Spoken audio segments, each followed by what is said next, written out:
que sacudieron el Perú los años de violencia. Los heridos son conducidos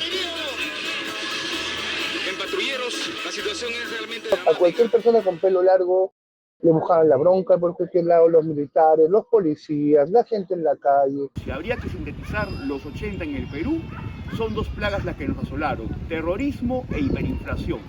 A raíz de todo esto salen grupos de rock subterráneos.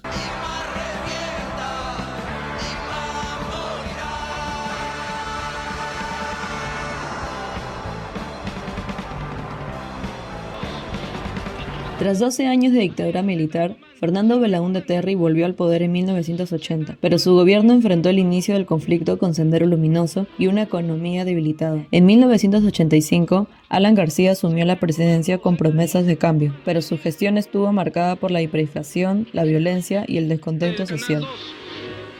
En la década de 1980 el país está en una extrema convulsión. Estamos hablando que había grupos terroristas, hablamos del MRTA, Sendero Luminoso, ¿no? Fuera de eso, el país estaba en una extrema pobreza. Teníamos el gobierno de Alan García. Porque se implantó un toque de queda justamente para prevenir acciones terroristas, pero aún así continuaron estas. Lo que hicieron fue mantener alejada a la población de las calles.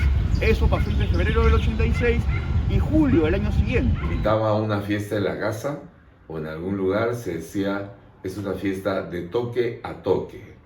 Entonces, eran todas las horas del toque de queda, la gente se tenía que quedar en la casa a la cual le habían invitado y nadie podía decirle a la gente que se vaya antes de que termine el toque de queda. No podías salir a la calle con total tranquilidad sin temor a ser lastimado o que te mate esos aparatos. La Universidad de San Marcos estaba tomada por Sendero y por el MRTA. Entonces sí era una época un poco complicada para todos, especialmente para los que no estábamos metidos en política. A raíz de todo esto salen grupos de rock subterráneos con su música a protestar. Mientras el país se hundía en el caos, una nueva voz comenzaba a alzarse: el rock. Desde sótanos y garajes, una generación gritó su verdad. Ya sea contra la pobreza, contra el terrorismo y contra toda esa convulsión que había en el país.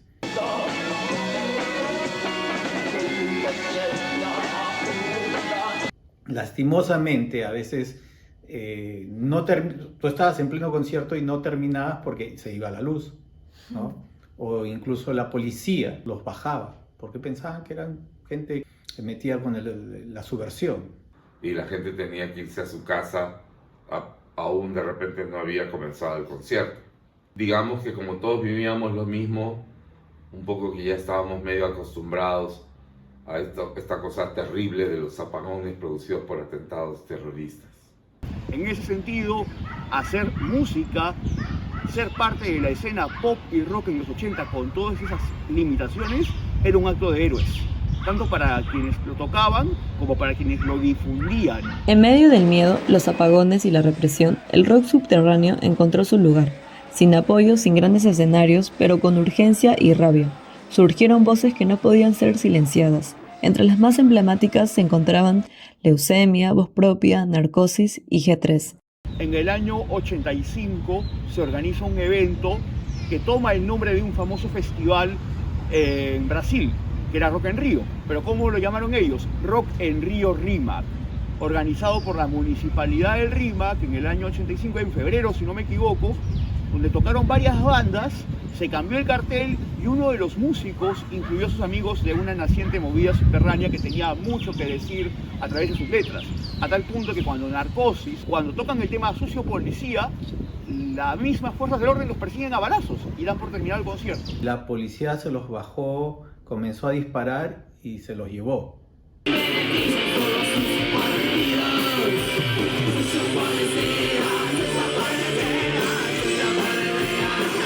Esa es una muestra de represión que hubo en esa época.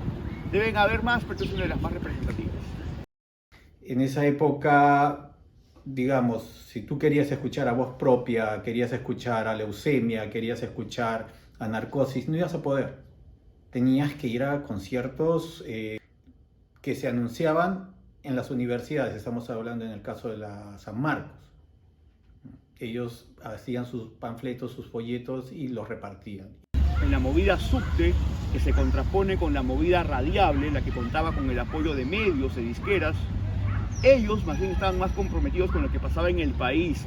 O sea, lo más conocido en esa época era Frágil, que era Avenida al Arco.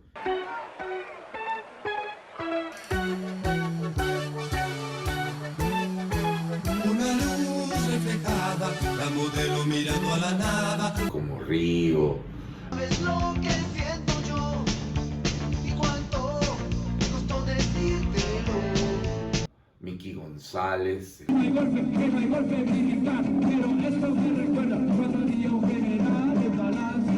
Miki creo que fue el artista de los más populares y difundidos que sí se involucró con la realidad del país.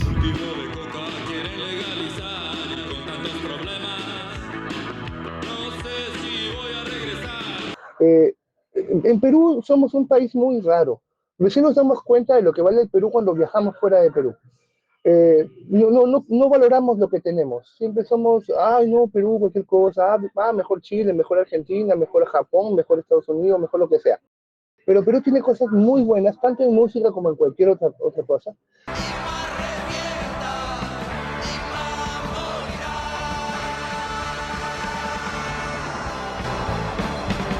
Habían emisoras de radio que no difundían ese tipo de música, menos la televisión. Los invitamos a acompañarnos en otra reunión de nuestro club, el Disco Club.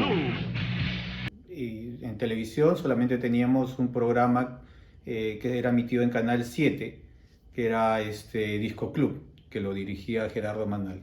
Pero daba a conocer temas más de rock en inglés, ¿no? Pop. Digamos, si tú querías escuchar a Voz Propia, querías escuchar a Leucemia, querías escuchar a Narcosis, no ibas a poder. Canal 7 me permitió el salir adelante con este proyecto que tuve, antes inclusive de la cadena norteamericana MTV, ¿no? Trabajé casi 20 años en Radio 1160. A levantarse, a empezar un nuevo día con 1160. Todo está muy bien, todo suena bien con 1160. Pero creo que la gente encontró en la radio la forma de expandirse, de liberarse de las tensiones que sacudieron en Perú los años de violencia. En esa época tenías que hacer un disco o un cassette, porque si no, no entrabas en el circuito. Bueno, en esa época era muy difícil conseguir música y conseguir cosas de música no comercial.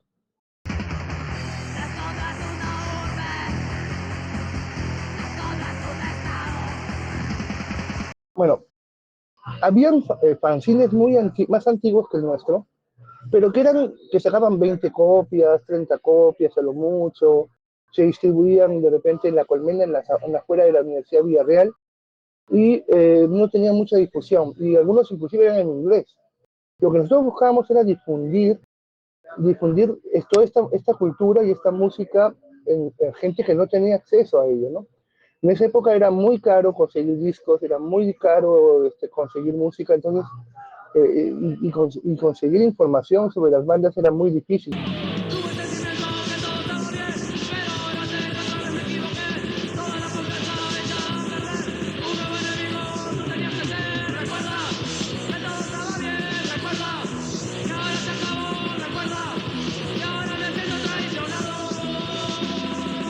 Y entonces llamaba la atención que entrevistáramos a grupos como Hades, como Almas Inmortales en esa época, Mazo y otras bandas que empezaron en esos tiempos, ¿no? Luego, en los años 90 empezamos a viajar mucho, tanto dentro del Perú como fuera del país. Y empezamos a hacer entrevistas en Chile, en Argentina, en Ecuador, en Bolivia, empezamos a viajar a hacer entrevistas. En esa época entrevistamos a Marilyn Manson, entrevistamos a Pantera, Sex Pistols, a Halloween, Slayer, a un montón de bandas muy famosas, y acá todo el mundo se sorprendía cómo podíamos acceder a ese tipo de grupos. Cada banda tiene su manera de expresarse y no todas tienen por qué seguir un rumbo político, social. Eso ya depende de cada quien. Lo importante es que haya libertad y que esas bandas aún sigan vigentes y sobre todo alimentando la escena con su propuesta musical que de alguna manera u otra ha servido de influencia para las nuevas generaciones.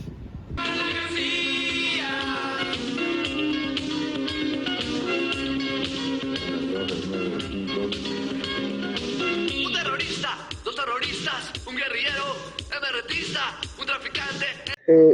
Actualmente, bueno, por las redes uno puede encontrar lo que quiera, donde quiera, pero no hay una guía, no hay un orden, no hay, de repente uno le gusta un tipo de grupo, no sé, buscas en Spotify una banda y te pones esa banda y luego te pones una banda de otra cosa completamente diferente y te desvías, o sea, al final no tienes ningún conocimiento de nada, no tienes ninguna cultura de nada. Entonces, tanto en esa época como ahora, hay mucha desinformación. Entonces, Cuernavaca siempre ha buscado ser una especie de guía, una especie de orden dentro de todo este desorden, ¿no? Para cantarle a la vida un número muy especial de rock subterráneo, María Queta y el conjunto Empujón Brutal.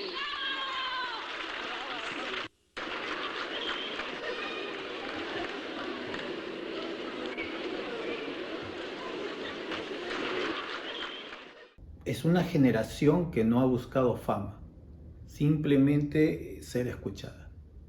Eso es lo que